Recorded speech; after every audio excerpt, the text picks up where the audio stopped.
Baik, kita mulai saja. Selamat pagi semuanya. Semoga sudah hadir semua dalam mini lecture kali ini. Yang pertama kita akan membahas tentang basic concept of neuroanatomy. Bagaimana mempelajari neuroanatomy itu kita harus tahu dulu orientasinya. Jadi ada aspek arah. Ada seperti kita tahu di dalam terminologi anatomi ada yang disebut anterior, superior, inferior, oblique, ada dorsal, ventral, rostral, caudal. Nah, dalam neuroanatomi ini yang mungkin yang tidak familiar itu adalah rostral dan caudal. Kalau rostral itu sesuai dengan pada perkembangan embriologinya, rostral itu kalau dilihat dari arah ini adalah yang ada di arah depan, ya, menuju ke arah depan. Itu kita sebut sebagai rostral dan lawannya adalah caudal. Hanya dalam aplikasi di neuroanatomi kita harus hati-hati. Jadi ketika membaca di literatur atau di tulisan disebut sebagai rostral atau caudal, kita harus lihat pada penempatannya. Kalau pada pembahasan brain, ya di sini lihat di sini brain dia arahnya kan horizontal, maka rostralnya adalah yang ke arah anterior. Jadi menuju frontal lobe dia disebut sebagai arah rostral. Yang sebaliknya ke arah occipital lobe maka kita sebut sebagai caudal, gitu ya.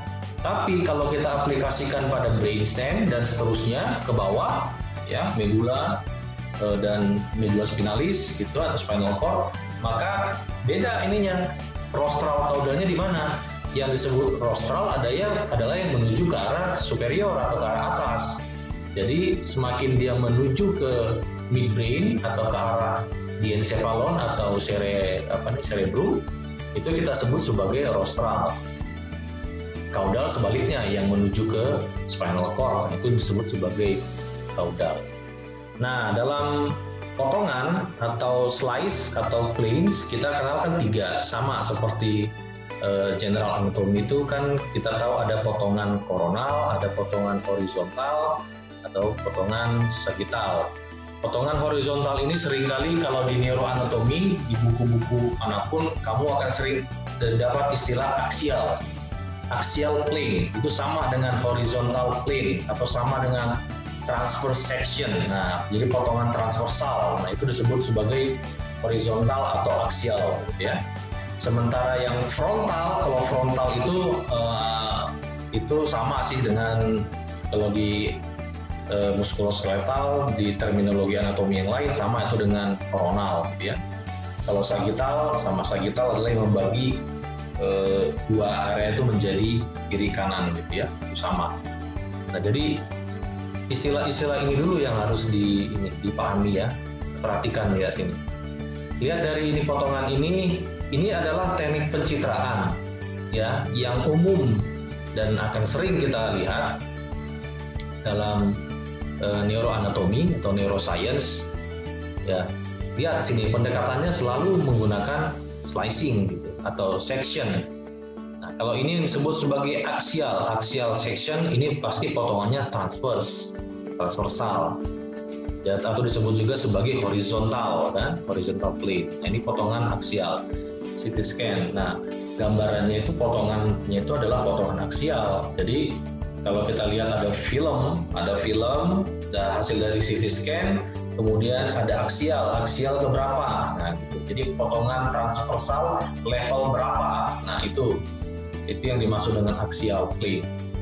Nah, ini gambarannya. Kemudian ada koronal. Ini potongan koronal berarti kalau lihat dari potongan ini bisa dilihat, ya, ini adalah lidah, ini ada rongga mulut, gitu kan. Ini mata. Jadi ini agak di depan ini, jadi seperti setengah atau di mid anterior dari koronal, ya. Ini potongannya. Ini bisa kita lihat, ini adalah potongan atau section dari koronal atau frontal, ya, seperti ini. Nah, ini adalah gambaran umum, ya, sering dilihat. Ini adalah potongan sagittal, ya. Ini dengan teknik pencitraan lain mungkin dengan menggunakan kontras, gitu ya, jadi bisa lebih jelas melihat Ini potongan aksial, ini mata sebelah kanan, ini lobus. Kalau dari sini ini sudah dekat ke level mata, berarti yang ini adalah lobus temporal, gitu ya, karena dia ada di bawah. Nah, kalau kita mau bandingkan, kita cross ini, daerah ini ke mata, ke sini, ini kan, ini potongan sagittalnya. Kalau kita potong aksial, ini gambaran aksial ini adalah di sini nih. Nah, ini kan mata kita potong nih, ini level ini. Jadi yang terlihat di sini adalah yang ini. Yang ini itu adalah lobus temporal, ya ini ya, lobus temporal. Kemudian kalau kita tarik garis lurus ini kena dengan cerebellum berarti. Kalau sudah level mata. Nah, nanti kalau kita lihat di slice film dari CT scan gitu, aksial ini aksial level berapa? Kalau kita lihat landmark ya, kalau kita lihat di sini sudah mata, berarti kemungkinannya dia tidak akan bicara tentang lobus frontal atau parietal gitu. Nah, tapi apa ini? Kalau udah ada mata di sini, ini berarti udah ada bawah nih, gitu kan? Kalau potongan aksial seperti ini. Di sini nih, kalau nggak lobus, ini sudah pastilah ini lobus temporal, gitu kan? Ini adalah cerebellum. Kalau ini gimana? Ini koronalnya seperti ini. Kalau koronalnya ini masih ada mata nih, berarti masih di sini nih, agak di depan. Ini artinya apa? Lobus apa nih yang kita amati nih? Lobus frontalis, kan gitu. Nah, ketika kita potong begini, masih kelihatan mata. Tapi kalau struktur ini nggak ada, ini tidak ada, mungkin sudah di sini gitu ya. Kalau di sini kan udah nggak kena lagi tuh, nggak ada mata. Gitu. Nah, artinya kalau struktur mata ini tidak ada, berarti potongannya sudah mundur, sudah menuju ke tengah.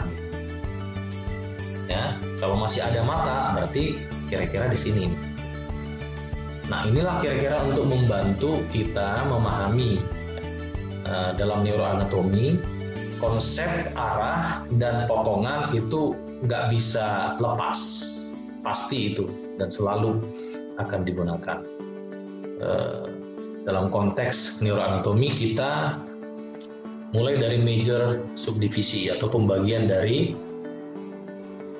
otak dulu ya. Gitu. Dalam perkembangannya otak itu kan nanti kita sudah tahu sistem saraf dibagi dua, ada yang disebut sebagai cranial nerves, central nerve system dan peripheral nerve system. Gitu ya. Kalau dari central nerve system itu termasuk otak dan batang otak. Cuma dalam perkembangannya proses embriologi itu dibagi tiga sebetulnya, yaitu forebrain, mesencephalon dan hindbrain. Jadi forebrain itu yang di depan, itu akan berkembang nanti menjadi telencephalon dan diencephalon. Telencephalon ini adalah cerebral ya, cortex atau cerebrum ya, otak gitu ya. Plus nanti basal nuclei. Kalau disebut di sini basal ganglia kurang tepat karena ganglia itu adalah kumpulan dari dendrit yang ada di perifer. Jadi karena ini di bagian sentral nerve system, maka penyebutan basal ganglia itu menjadi salah gitu ya. Harusnya basal nuclei, ya, nuclei yang ada di basal. Nanti kita akan bahas apa itu. Kemudian limbic system itu termasuk hipotalamus di dalamnya, ada hippocampus, ada amigdala dan lain-lain. Nanti juga kita akan ulas satu persatu. Kemudian diencephalon seperti yang umum sudah diketahui terdiri dari dua struktur ini, yaitu talamus dan hipotalamus. Ya, sedangkan mesencephalon tadi dia tidak berdivisi lagi, tidak berdiferensial menjadi struktur lain, dia tetap dari awal pembentukannya sampai dewasa tetap disebut sebagai mesencephalon. Yang seringkali dalam bahasa Inggris dia dituliskan sebagai midbrain. Lebih parah lagi ketika diterjemahkan dalam bahasa Indonesia disebut sebagai otak tengah. Nah, masalahnya dalam penerjemahan buku anatomi dalam bahasa Indonesia, otak tengah itu bisa merujuk pada diencephalon ataupun midbrain. Midbrain adalah terjemahan langsungnya, yaitu otak tengah gitu. Sementara di sisi lain dalam pendekatan struktural, buku anatomi sering menerjemahkan otak diencephalon itu menjadi otak tengah juga, jadi harus hati-hati. Oleh karena itu, maka saya membiasakan diri untuk menyebut midbrain itu adalah mesencephalon, karena sudah pasti kalau sudah disebut mesencephalon itu adalah bagian pertama dari brainstem, gitu ya. Di bawahnya nanti ada pons dan medulla oblongata. Nah, sekarang kita lihat bagian dari hindbrain. Hindbrain itu dia berdiferensiasi menjadi dua, yaitu mesencephalon dan mielencephalon. Mesencephalon ini nanti terbagi menjadi dua, yaitu pons dan persis di belakangnya, yaitu di pons cerebellum. Jadi dua ini yang disebut sebagai mesencephalon, dan nanti yang di bawahnya bagian dari brainstem yaitu medulla oblongata adalah diferensiasi hindbrain menjadi bentuk mielencephalon. Nah, jadi perhatikan di sini bahwa brainstem, batang otak itu ada tiga tahapan kan. Tadi midbrain sendiri dalam proses embriologinya berbeda dengan pons dan medulla, ya. Mesencephalon adalah midbrain yang tidak berdiferensiasi sejak awal proses embriologinya, sedangkan pons dan cerebellum itu merupakan diferensiasi hindbrain dalam bentuk yang disebut sebagai mesencephalon. Kemudian medulla oblongata adalah mielencephalon. Nanti ini akan menjadi jembatan untuk ke spinal cord. Kemudian dari spinal cord keluarlah saraf-saraf yang kita sebut sebagai peripheral nerve system. Nah, peripheral nerve system pun dibagi menjadi dua, ada yang somatik, ada yang otonomik. Yang somatik ya kita sebut sebagai somatik atau skeletal nerves, ya. Nanti dalam terminologi yang lain familiar kita sebut sebagai spinal nerve, gitu kan. Sifatnya voluntary, sifatnya sadari, gitu ya. Kemudian ada divisi yang lain yaitu disebut sebagai autonomic nerve. Ya, autonomic nerve nanti dibagi dua lagi menjadi simpatetik dan parasimpatetik. Kita akan mulai dari kaudal menuju rostral, ya. Ingat. Kita mulai dari brainstem. Karena kalau medulla spinalis sudah tidak termasuk brain lagi, ya. Jadi kita pakai brainstem.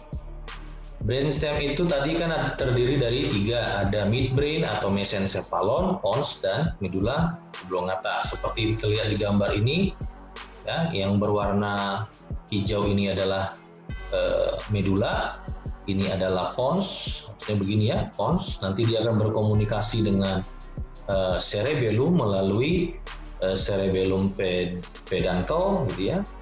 Ya, ada tiga peduncle-nya, ada superior, media, dan inferior. Nah, nanti yang paling sering kita lihat itu yang paling besar itu yang medianya. Nah, kemudian yang paling atas adalah mesencephalon atau midbrain. Kemudian kalau dari aspek anterior, dari anterior kita bisa melihat ada olive, ya, olive structure yang ini, kemudian ini ada pyramid suction structure. Jadi kalau sudah ada struktur ini pasti anterior dari brainstem. Nah, kalau ada gambaran ini adalah setingkat dengan medulla, ya, karena struktur olive dan piramid structure ini terlihat pada medulla, berarti ini adalah brainstem. Kemudian kalau selain itu kita akan lihat juga saraf-saraf. Ini adalah saraf-saraf, ya. Ini saraf-saraf berapa nih dinomorin ini? Ini kalau yang sudah lab activity kan sudah tahu kan ini. Ini adalah saraf-saraf kranial. Nah, kalau ada gambaran seperti ini artinya aspek anterior dari brainstem, ya.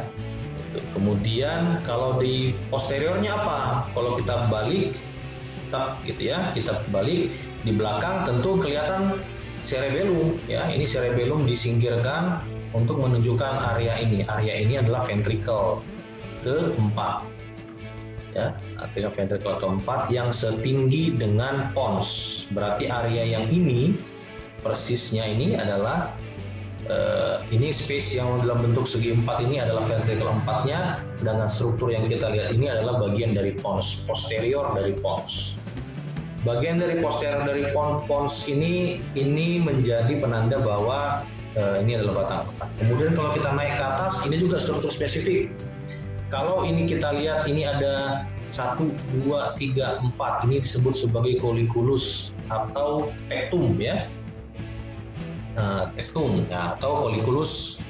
Kalau dia 2 di atas berarti colliculus superior, sementara yang di bawah ini berarti colliculus inferior. Gitu. Kemudian kalau ada struktur yang ini tengah-tengah di atasnya ini, nah ini kita sebut sebagai pineal ya, pineal gland. Nah ini artinya posterior view, berarti ini adalah landmark untuk ini brainstem nih. Nah kalau Anda dapat gambaran ini, potongan apa ini namanya, potongan aksial ya harusnya ya, potongan aksial. Nah, kalau ada struktur ini, gambaran ini yang 2 menonjol ini, kemudian ini apa ya kira-kira? Ini apa? Ini bagian dari cerebellum ya, bagian dari cerebellum. Kemudian ada 2, ini yang 2 tonjolan ini kita perbesar seperti ini. Nah ini adalah struktur olive tadi. Yang olive struktur yang kecil ini adalah yang pyramidal tract-nya, piramid. Ingat, ini ada anterior aspek berarti dari brainstem. Ya, kalau sudah ketemu ini pasti brainstem level apa tadi? Level medula. Nah, jadi kalau ada aksial potongan seperti ini, ada gambaran ini seperti ini, terlihat the pyramidal tract-nya. Ini adalah axial section atau axial plane level medula oblongata. Nah, ya. Coba kita naik ke atas. Nah, kalau ini adalah axial plane level pons. Apa ininya? Apa landmarknya? Apa markernya? Tandanya apa? Lagi-lagi kalau kita lihat di sini struktur yang bergelombang-gelombang seperti ini, ada bergaris-garis seperti ini. Ini adalah cerebellum, ya, otak kecil.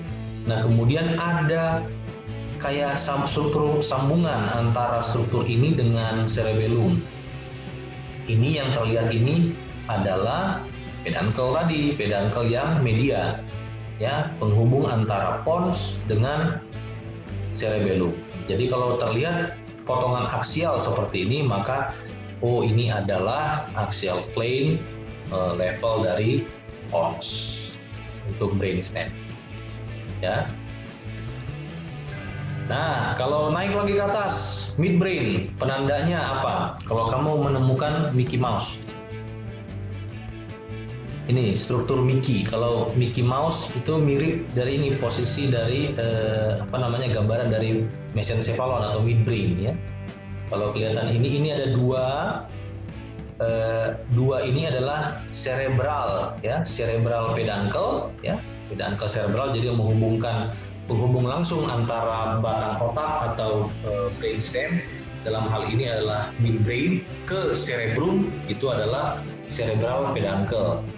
Nah ini bentuk kayak telinga, kemudian di tengah-tengah ini adalah cerebral aqueduct, ini adalah space mengalirnya LCS nanti, LCS itu apa ya? CSF ya, dari ventricle lateral 1, 2, terus 3. Nah ini menuju ke ventricle 4 lewat ini, lewat cerebral aqueduct.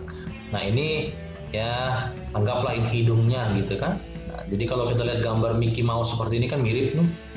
Jadi kalau kamu temukan potongan axial plane, terus kamu lihat struktur Mickey Mouse ini, nah ini pasti axial plane level dari midbrain ya. Sekarang kita naik ya, tadi saya janjikan dari caudal menuju rostral. Kalau aplikasi dari batang otak yang bentuknya susunannya vertikal, berarti caudal itu yang ada di bawah, jadi rostral ke atas. Nanti kalau pada brain beda ya, brain yang di depan. Kalau di depan itu disebut sebagai rostralnya, yang menuju ke belakang disebut sebagai caudal. Nah sekarang kita naik lagi dari brainstem, kita tinggalkan brainstem, kita masuk ke diencephalon. Diencephalon kan seperti sudah diketahui, struktur diencephalon hanya terisi oleh talamus dan hipotalamus. Nah, ini adalah gambaran umum nih, ini potongan sagital ya.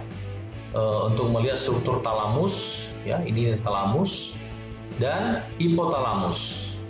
Nanti di tengah-tengahnya itu ada lipatan, nah, yang disebut sebagai hipothalamic sulcus. Ya, ini yang lihat perhatikan ini adalah ini hipotalamus, kemudian ini infundibulum, ya ini adalah dua ini kan nervus opticus ya, kiasma nih, kiasma opticus. Nah, yang ini yang menuju ke hipofisis. Jadi ini jelas adalah struktur dari talamus dan hipotalamus. Artinya ini adalah daerah diencephalon. Kalau kamu ketemu struktur es krim, ya, cone es krim. Jadi ini daerah skupnya, ini lihat ini es krim ini skupnya, ini esnya, ya si talamusnya, sedangkan si cone-nya adalah daerah hipotalamusnya. Nah, kalau ketemu struktur es krim begini dalam potongan sagital, nah ini dia berarti ini talamus, ini hipotalamus, ini diencephalon. Nah, kalau kita lihat ada aspek anterior, inferior. Dari inferior kita lihat ini adalah optic nerve ya, nerve kiasma, kiasma opticum. Kemudian ini infundibulumnya. Kalau yang dua di belakang itu adalah mammillary body. Mammillary body. Nah, ini infundibulum menuju ke ke hipofisis nanti. Ini kalau kita lihat dari dari bawah gitu. Jadi artinya di mana sekarang ininya? Hipotalamus ada di mana? Kalau hipotalamus ada kalau ini infundibulum berarti ada di atasnya gitu kan? Ada di superior dari infundibulum. Nah, ingat kalau di neuroanatomi kita nggak sebut sebagai superior, tapi dorsal. Jadi hipotalamus adalah ada di dorsal dari infundibulum gitu. Ingat, karena dia di atasnya, kalau ini kepala, ya, ke atas itu ini dorsal atau ke arah dorsal, ini ventral. Kalau di depan itu adalah rostral, di ke belakang itu caudal. Jadi kalau dari gambaran ini kita lihat ini adalah infundibulum penandanya, atau di sini optik kiasma. Hipotalamus kita tahu ada di sebelah sananya gitu kan. Nah, kalau kita proyeksikan ke kepala, maka infundibulum ada di bawah, berarti hipotalamus dan talamus ada di atasnya. Nah, kita nggak sebut superior di dalam neuroanatomi, kita pakai istilah dorsal. Jadi di mana lokasi hipotalamus? Dorsal terhadap infundibulum. Lihat, ini adalah infundibulum, ini adalah nervus opticus. Jadi gambaran ini kalau kita proyeksikan gini, tadinya begini menjadi nah gitu. Kita putar gitu ya, ini gambaran dari nervus opticus. Nah, ini adalah hipotalamus, ini adalah talamusnya. Lihat di sini infundibulum. Nah, infundibulum kalau dari posisi sagittal begini dia akan ada di atasnya, ada di atas dari infundibulum. Tapi kita nggak pakai istilah superior tuh. Jadi kalau topografi nanti ada pilihannya superior tuh salah. Kita nggak pakai istilah superior pada neuroanatomi, tapi dorsal tuh infundibulum, hipotalamus. Jadi hipotalamus di sebelah mananya talamus? Ventral tuh talamus. Ini section lain. Kalau ini section apa nih kira-kira? Ini potongan apa? Lihat dari gambar kecilnya ada garis di sini. Ini berarti potongan. Ini ada anterior, ini posterior. Kalau di potongan dari atas ke bawah seperti ini, berarti ini potongan frontal atau koronal. Nah, ini untuk melihat ruang diencephalon. Apa markernya? Ya ini adalah talamus ya, talamus kiri kanan. Ya. Kalau ini dipotong dia agak ke belakang ya, tengah, jadi sampai memotong brainstem. Apa buktinya? Ini adalah midbrain, ya ini sudah terpotong. Ini adalah peduncle, ya masih ingat? Ini peduncle cerebellum, ya cerebellum peduncle yang media, ya yang media. Di sini ada superior, di sini ada inferior kecil. Yang besar ini media. Ini penghubung nanti ke cerebellum, struktur yang ada di belakang sana. Dan ini adalah medulla oblongata. Jadi sudah terpotong ininya, brainstemnya. Ini kita agak maju. Ini agak maju, kita lakukan potongan di depan. Kalau di depan bagian dari brain berarti apa? Rostral ya. Rostral, kemudian bagian yang sini adalah dorsal, ini ventral kan. Kalau garisnya hijau yang lihat, perhatikan garis hijau ini. Kalau garisnya begini berarti potongan apa kira-kira ini? Disebutnya tadi gampangnya dorso rostral atau rostral dorsal. Ya dorso rostral lah gitu ya. Potongan dorso rostral, kita tarik garis begini, tidak mengenai batang otak, tidak mengenai brainstem. Ya terlihat dari gambaran ini kan masih utuh ya.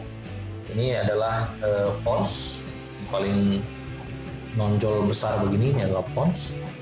Nah, dipotong begini untuk melihat daerah diencephalon. Nah, ini potongan yang terlihat di sini ini adalah talamus ya, dan ini sudah dekat dengan basal nuklei nanti akan kita bahas. Di sini ada putamen, di sini ada nucleus caudatus, ini adalah putamen. Ya. Nanti dipisahkan oleh kapsula interna. Nah, ini yang rada garis putih ini kapsula interna. Yang gambar ini masih potongan frontal atau koronal ya. Nah, ini space ini yang disebut sebagai ventricle ya. Ini space ventricle. Ini terisi nanti cairan otak nih. Ini ventricle. Nah, kalau sudah disinggung dari gambar ini, maka kita bahaslah ventricular system. Ventricular system ini strukturnya kira-kira seperti ini. Ini bukan ini adalah konsep gambar sketsa ya, yang secara skematis untuk menunjukkan ruang. Jadi di otak kita, di kepala kita itu tidak berwarna hijau seperti ini dan tidak tidak ada struktur ini gitu, karena ini sebetulnya space. Jadi isian atau gambaran hijau ini sebetulnya adalah gambaran ruang. Jadi space yang ada di dalam otak kita itu ya ini terbentuk seperti ini kira-kira. Ya, jadi ini space. Jadi kalau ada gambaran hijau di sini, ini adalah space sebenarnya, ruang kosong. Nah, ini apa itu ruang kosong itu? Ruang ventricle. Nah, supaya kebayang berapa luasnya, gimana bentuknya, kita bikinlah kayak bahan malam gitu ya. Kita masukkan semua ke space-space kosong itu, lalu kita tarik. Nah, jadinya begini. Jadi, ventricle kita berbentuk seperti ini. Gitu. Nah, ini semua ruangan ini adalah terisi oleh cairan otak, CSF atau LCS ya, liquor cerebrospinalis, atau CSF berarti apa tuh? Cerebrospinal fluid. Nah, jadi diisi semua. Nah, yang besar ini berbentuk C, yang begini, ya, kiri kanan, begini, ya. Ini adalah disebut sebagai ventricle lateral atau ventricle 1-2. Terserah kamu mau namain yang kirinya 1, yang kanannya 2, atau mau yang kanannya 1, ininya 2, boleh. Nah, supaya nggak bingung, maka dinamai juga dengan sebutan ventricle lateral. Jadi ini adalah ventricle lateral. Ini yang ke sana juga ini masih lateral. Ini ke sini itu lateral. Ya, ini yang kiri, yang kanan sana. Jadi ini ada di hemisfer ya, di hemisfer. Ingat, perhatikan yang agak di depan, yang di lobus frontalis itu dia menyambung, nempel gitu ya. Makin ke belakang dia dan ke bawah dia terpisah. Ini adalah lobus. Ini area lobus temporal, ya. Ini juga lobus temporal yang bawah sini. Yang ke sini untuk lobus occipital, kan? Itu. Nah, itu ventricle 1-2, ventricle lateral. Kemudian yang ini adalah struktur kecil. Ini adalah ini daerah diencephalon ya. Diencephalon itu markernya adalah ventricle 3. Nah, di sini ada nanti talamus kiri kanan. Sebelah kiri dan sebelah kanan gitu ya. Nah, ini nanti dia dikelilingi oleh ventricle. Ventricle apa? Ventricle 3. Jadi 1, 2, 3. first, second, third. Nah, lalu nanti ventricle 4, ingat, ventricle 4 juga adalah marka atau landmark untuk identifikasi pons dan cerebellum, karena pons ada di depan, cerebellum ada di belakang, di tengah-tengahnya itu ada rongga kosong. Nah, itu disebut sebagai ventricle keempat. Nah, ini ada penyambungnya nih, ada jembatannya. Dari ventricle 3 ke ventricle 4 ada jembatannya, yaitu cerebral aqueduct yang melewati tengah-tengah dari midbrain tadi. Masih ingat kan struktur Mickey Mouse tadi yang gambaran hidungnya itu adalah lubang kecil di midbrain, itu sebagai yang kita sebut sebagai cerebral aqueduct. Nah, dia melewati itu menuju ventricle 4. Nah, jadi ini kira-kira inilah yang disebut sebagai ventricle rongga ventricle. Jadi first, second, third, fourth. Ventricle 1, 2, 3, 4. Nah, kalau lihat dari gambaran ini ya, ini ventricle, kalau potongan sagittal berarti ini adalah hemisfer kanan, ya. Kanan berarti yang ini sebelah sini adalah kiri. Nah, ventricle 1 atau ventricle lateral, ventricle 3-nya kecil ya, di sini yang terlihatnya kecil. Kemudian nanti disambung oleh cerebral aqueduct, ini ventricle 4. Ingat, tidak ada struktur ini ya, tidak ada struktur hijau ini, nggak ada. Ini hanya menunjukkan space-nya. Inilah space, rongga kosong yang ada di otak kita, di kepala kita itu ya ini, ditandai oleh yang warna hijau. Jadi kamu harus bisa berimajinasi 3 dimensi, 4 dimensi bahkan. Ini diwarnain lagi diwarnain untuk menunjukkan ini rongganya ya. Kalau kita lihat dari aspek medial, dari potongan sagittal. Nah, ini adalah rongga dari ventricle. Ini ventricle 3. Ya, karena apa? Ini adalah thalamus kan, dikelilingi oleh ventricle nanti sini, ventricle 3. Kemudian ini adalah midbrain ya, atau mesencephalon. Ini saluran kecil ini adalah disebut cerebral aqueduct. Nah, dia nanti tembusnya kemana? Keluarannya nanti di ventricle 4. Ini ventricle 4, tadi saya sebut landmark untuk pons dan cerebellum. Karena lihat di sini bahwa ventricle 4 itu menjadi semacam pembatas antara cerebellum dengan pons. Cerebrum seperti kita ketahui ada 2 hemisfer, kiri kanan. Nah, landmark untuk belajar cerebral ini, hemisfer ini, kita harus lihat corpus callosum. Struktur ini adalah penyambung atau penghubung antara 2 hemisfer, kiri dan kanan. Selain corpus callosum ada juga yang disebut sebagai komisur. Ada 2, ada anterior, ada posterior. Kadang-kadang ada yang intermediate di sini. Jadi disebut sebagai interkomisur, tapi tidak semua orang punya itu. Ya, kalau di buku 30% lah gitu yang memiliki itu ya. Jadi umumnya adalah anterior, posterior komisur. Jadi ada sebetulnya di sini ada beberapa orang, saya nggak tahu saya punya apa enggak gitu. Itu intermediate. Jadi penyambung gitu ya, yang di tengah-tengah gitu antara anterior dan posterior ini. Itu apa isinya? Nah, di situ kan adalah akson nanti. Jadi yang menyambungkan hemisfer kiri dan kanan. Kemudian kita naik ke atas ke permukaan. Kalau di surface yang terlihat adalah cerebral itu terbagi menjadi lobus yang sudah utama, yang sudah tahu lah kita ya. Di depan ada frontal lobe. Kita nggak pakai istilah anterior ya. Kalau di neuroanatomi pakai istilah rostral gitu ya. Jadi arah rostral ada frontal lobe, kemudian di arah dorsal itu ada parietal lobe, kemudian di ventral kita bisa temukan temporal lobe, dan di arah caudal kita temukan occipital lobe. Dia yang lekuk-lekukan ini kita sebut sebagai gyrus, lipatan dalamnya kita sebut sebagai sulcus. Nih, sulcus yang paling sering disebut dalam neuroanatomi yaitu sulcus centralis, ada juga lateral sulcus.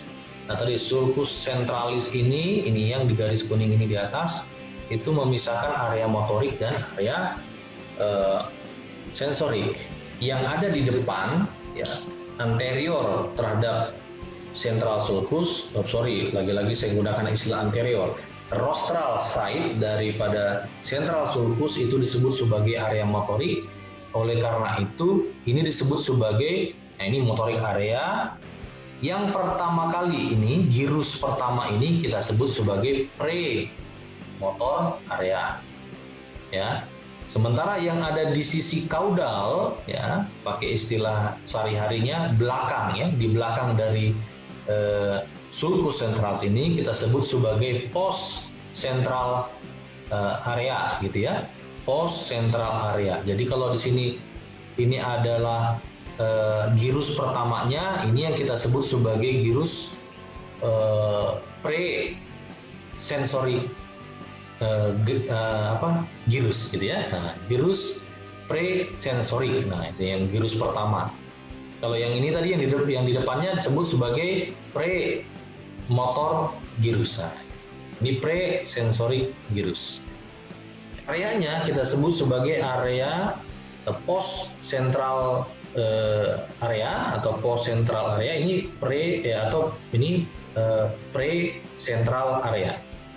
Oke, jadi kalau pre-central area itu adalah khusus untuk motor. Kalau post central area artinya sensorik. Ya. Kemudian ada sulcus lain, sulcus lateral. Sulcus lateral ini identifikasinya ini, ya. Identifikasi itu memisahkan area temporal dengan parietal, ya. Nah, ini adalah struktur tadi yang saya sebut. Ini disebut sebagai post central gyrus ini, ya. Ini pre-central gyrus. Ini pre-central area, ini post-central area. Ini adalah sensorik, di sini adalah motorik.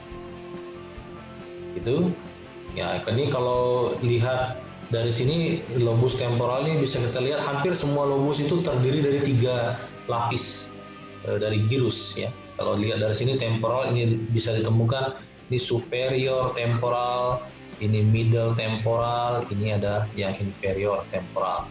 Yang di frontal juga sama, ada yang inferior, ada yang middle, ada yang superior frontal. Jadi semua lobus itu umumnya tersusun dari 3 lapis gyrus, ya.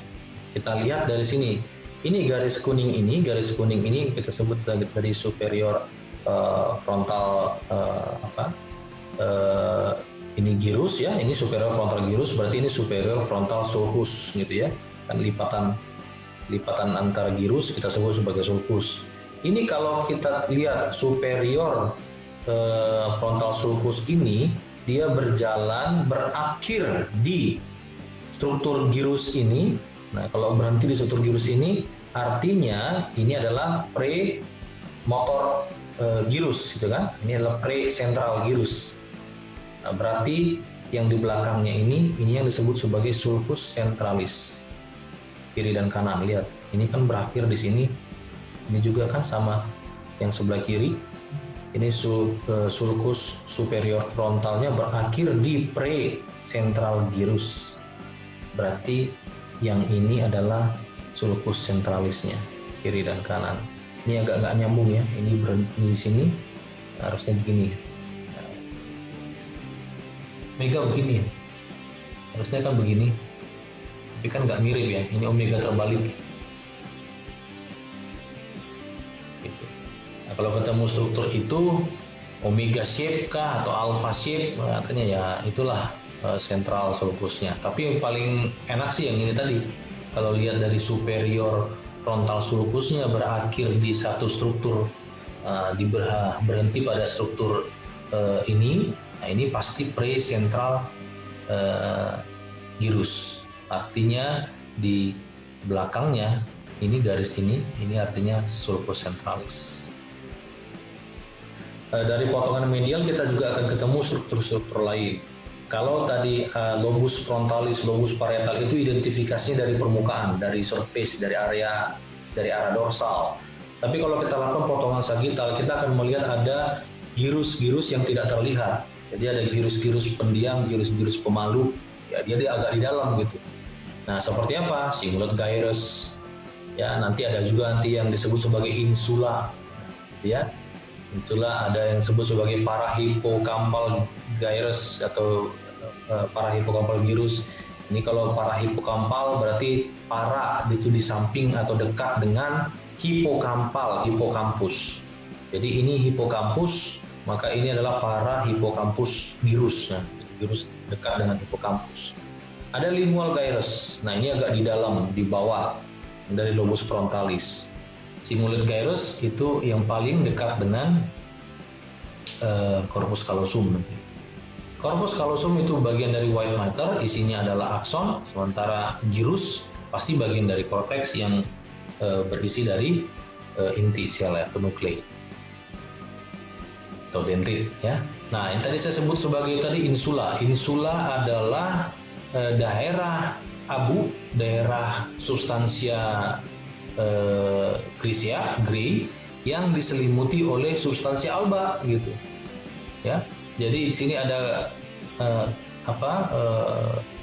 korteks ya, area korteks tapi diselimuti, dikelilingi oleh medula gitu ya. Substansia alba, white matter. Ya, jadi gray matter diselimuti oleh white matter, yang kemudian white matter ini di superiornya, di permukaannya, di korteksnya ada lagi korteks gitu, ada lagi substansia. Nah, kalau potongan ini potongan apa nih? Kalau potongan seperti ini koronal ya. Nah, kalau potongan koronal nih kita lihat begini, potongannya. Nah, ini potong ini ya, seret. Nah, ini yang struktur insula itu yang ini. Ada korteks, ada gray matter, tapi dikelilingi oleh white matter. Ya. Nah, kalau kita lakukan diseksi untuk nggak usah disingkirkan, tapi hanya dibuka saja. Ini agak digeser lobus sebagian dari lobus temporal, kemudian frontal dan parietalnya kita singkirkan, tarik. Nah, di bawah ini kita akan temukan ini daerah korteks lagi gitu ya. Nah, ini kita sebut sebagai insula. Hipokampus terlihat dari potongan